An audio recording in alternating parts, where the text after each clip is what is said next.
வணக்கண்ணா. இது 65 ரூபாண்ணா வீடு, அரை பிளாட்டு, ஆரம்ஸ் காலனி உள்ள லாஸ்ட்டு எஸ்எஸ் நகர் உள்ளே பக்கம் இருந்தால் உள்ளே காமிக்கிறேன்.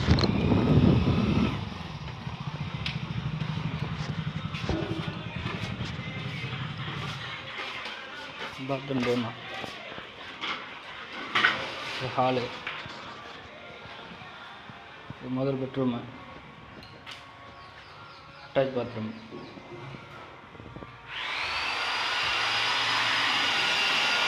ரெண்டாவது வெளியே பூஜை, அடுத்து ஒரு ஹாலு, அடுத்து ஒரு ரூமு, இது அட்டாச் பாத்ரூம் இருக்குண்ணா.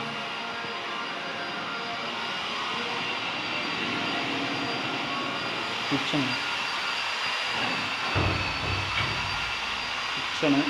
அது வெளியே அவுட்ரு, ஒரு 1.5 அடி 2 அடிக்கு காம்பவுண்ட் எடுத்துருக்காங்க சுற்றியும். அரை ஃப்ளாட்டு தான்.